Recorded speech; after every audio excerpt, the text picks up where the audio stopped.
नमस्कार। हरियाणा में विधानसभा चुनाव की तारीखों का ऐलान हो चुका है और इसके साथ ही ताजा चुनावी ओपिनियन पोल के आंकड़े भी सामने आ चुके हैं। 90 विधानसभा सीटें हरियाणा से आती हैं, लेकिन इस बार कांटे की टक्कर भारतीय जनता पार्टी और यहाँ पर कांग्रेस पार्टी में दिखाई दे रही है। इस बार हरियाणा में अगली सरकार किसकी बन सकती है, इसको लेकर कुछ महत्वपूर्ण आंकड़े सामने आ रहे हैं। यूं तो बात की जाए तो भारतीय जनता पार्टी और कांग्रेस के बीच कड़ी टक्कर है, लेकिन इस बार एनडीए विशेष इंडिया गठबंधन की टक्कर में कौन आगे दिखाई देगा? क्या आम आदमी पार्टी इंडिया गठबंधन में चुनाव लड़ती है या फिर आरसू पार्टी से भारतीय जनता पार्टी का जो गठबंधन है वो विधानसभा चुनाव में भी बरकरार रहता है? लेकिन हरियाणा में अगर बात की जाए तो 90 सीटों के लिए 1 अक्टूबर को सभी 90 सीटों पर एक ही चरण में वोटिंग होगी, जबकि नतीजे 4 अक्टूबर को सामने आ जाएंगे। लेकिन उससे पहले जो चौंकाने वाले आंकड़े सामने आ रहे हैं वो काफी महत्वपूर्ण हो जाते हैं। तो हरियाणा में चुनावी मुद्दे इस बार कौन से हो सकते हैं? एंटी इनकम्बेंसी, किसान आंदोलन, अग्निवीर, बेरोजगारी, महिला पहलवानों का उत्पीड़न जैसे कई मुद्दों के साथ इस बार यहाँ पर विपक्ष चुनावी मैदान में उतर सकता है। इसके अलावा बात करें सत्ता पक्ष भी बड़े बड़े ऐलान करती नजर आ रही है। बेरोजगारी भत्ते समेत मेधावी योजना के तहत छात्रों को लाभ, अग्निवीरों को सरकारी नौकरी में सीधे तौर पर 10% का आरक्षण समेत कई बड़े ऐलान यहाँ पर किए जा रहे हैं। भारतीय जनता पार्टी ने अपने मुख्यमंत्री को भी बदला है। अब यहाँ नया मुख्यमंत्री बनने के बाद क्या भारतीय जनता पार्टी हरियाणा में फिर सरकार बनाने जा रही है? इस बार स्पष्ट बहुमत किसके पक्ष में रहेगा? बड़ा उलटफेर देखने को मिला है। हरियाणा में इस बार कांटे की टक्कर लोकसभा चुनाव में देखने को मिली। उसके पीछे के कई कारण सामने आ रहे हैं। एक बड़ा कारण है कि भारतीय जनता पार्टी ने कांग्रेस से आए यहाँ पर नेताओं को, यहाँ पर जो बीजेपी में शामिल हुए थे उन्हीं को टिकट दिया, जिसके कारण यहाँ पर कई बड़े नेता यहाँ पर जो है लोकसभा चुनाव भारतीय जनता पार्टी से हारे हैं। तो उसके बाद अब विधानसभा चुनाव की तैयारी है वो काफी महत्वपूर्ण हो जाती है। लेकिन 2019 के विधानसभा चुनाव के नतीजों की अगर बात की जाए तो इनमें किंग मेकर की भूमिका में रहे थे दुष्यंत चौटाला, और इस बार भारतीय जनता पार्टी से वो अलग हो चुके हैं। तो दुष्यंत चौटाला के पास यहाँ पर जो है सत्ता की चाबी थी, और इस बार किसके खाते में यहाँ पर कितनी सीटें जा सकती है इसको लेकर महत्वपूर्ण आंकड़े हो सकते हैं। लेकिन 2019 में भारतीय जनता पार्टी ने 40 सीटें हासिल की थी, और यहाँ पर बात की जाए तो 40 सीटों पर स्पष्ट बहुमत मिलता है, वो किसी भी पार्टी को नहीं मिला था। और कांग्रेस पार्टी ने यहाँ पर 31 सीटें हासिल की थी, और इस बार लोकसभा चुनाव में कांग्रेस ने बड़ी जीत हासिल की है। और उसके बाद कांग्रेस यहाँ पर सीधे तौर पर मानकर चल रही कि इस बार विधानसभा चुनाव में यहाँ पर वो सरकार बनाने जा रहे हैं, जबकि जेजेपी पार्टी ने यहाँ पर 10 सीटों पर जीत हासिल की थी। 1 सीट यहाँ पर आईएनएलडी और अन्य के पक्ष में 8 सीटें रही थी। लेकिन इस बार किसके खाते में कितनी सीटें जा सकती हैं? 5 साल पुराना गठबंधन भारतीय जनता पार्टी और जेजेपी पार्टी का जो गठबंधन है वो टूटा, और इसका नुकसान भारतीय जनता पार्टी को लोकसभा चुनाव में हुआ है। नायब सैनी सरकार से यहाँ पर 3 निर्दलीय विधायकों का भी समर्थन वापस हुआ है। पार्टी में अंदरूनी कलह की भी खबरें सामने आ रही हैं।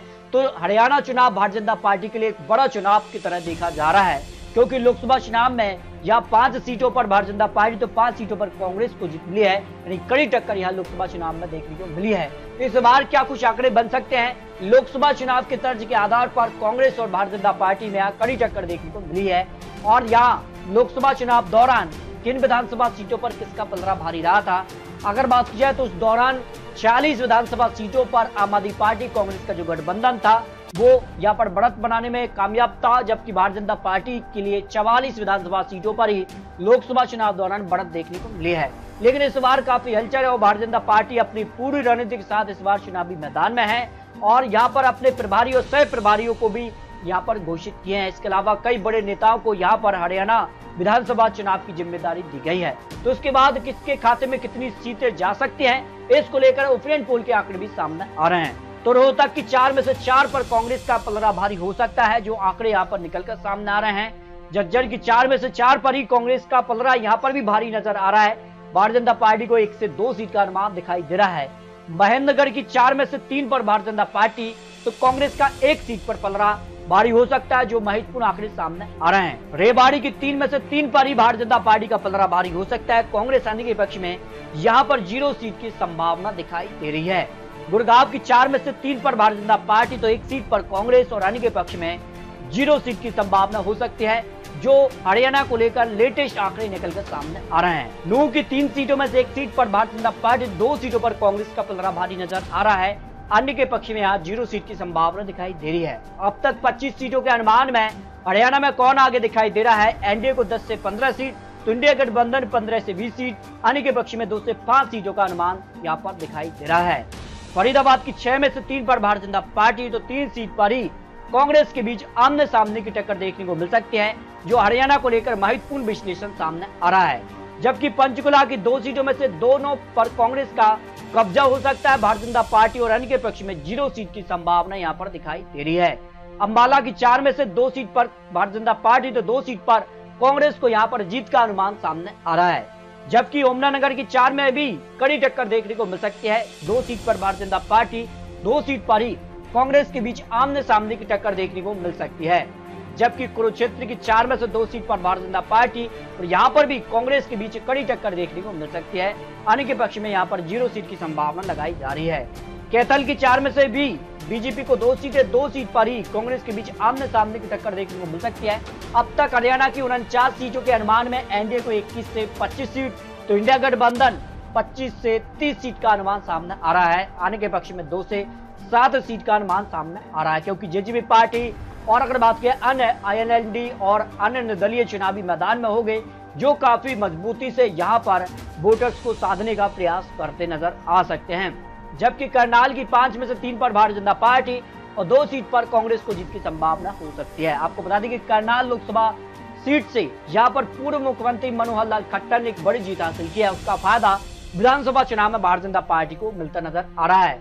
पानीपत की 4 में से 2 सीट पर भारतीय जनता पार्टी, तो 2 सीट पर कांग्रेस को यहाँ पर जीत की संभावना हो सकती है, जो महत्वपूर्ण लेटेस्ट अपडेट के आंकड़े सामने आ रहे हैं। वही सोनीपत लोकसभा सीट पर कांग्रेस को जीत मिली है, उसका फायदा उनको विधानसभा चुनाव में मिल सकता है। 6 में से 6 पर कांग्रेस का पलड़ा भारी है, लेकिन 102 सीटों पर भारतीय जनता पार्टी यहाँ पर जीत हासिल कर सकती है। जबकि जिंद की 5 में से 2 सीट पर भारतीय जनता पार्टी, तो 3 सीटों पर कांग्रेस के बीच आमने सामने की टक्कर देखने को मिल सकती है, जो लेटेस्ट आंकड़े सामने आ रहे हैं।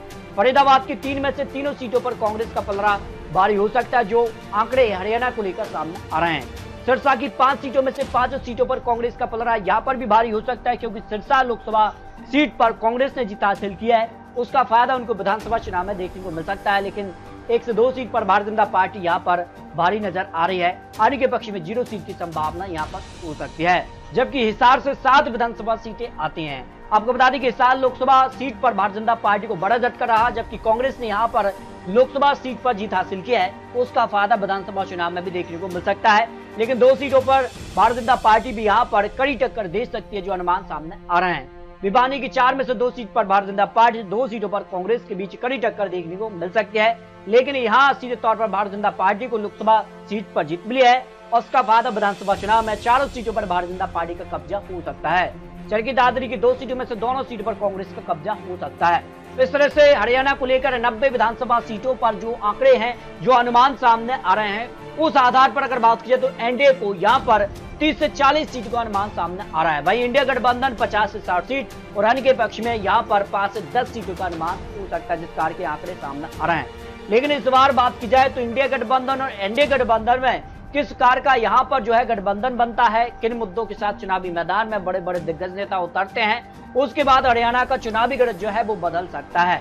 लेकिन इस बार माना जा रहा है कि हरियाणा में कांटे की टक्कर एनडीए वर्सेस इंडिया गठबंधन में देखने को मिल सकती है, जो लेटेस्ट आंकड़े हरियाणा को लेकर सामने आ रहे हैं। फिलहाल लोकसभा चुनाव के तर्ज के आधार पर जो आंकड़े हैं, जो अपने अपने जीत के दावे किए जा रहे हैं, जो लोकसभा चुनाव दौरान विधानसभा क्षेत्रों में यहाँ पर पकड़ बनाई है, उस आधार पर माना जा रहा है कि हरियाणा में इस बार कई मुद्दों पर यहाँ पर विपक्ष हावी हो सकता है।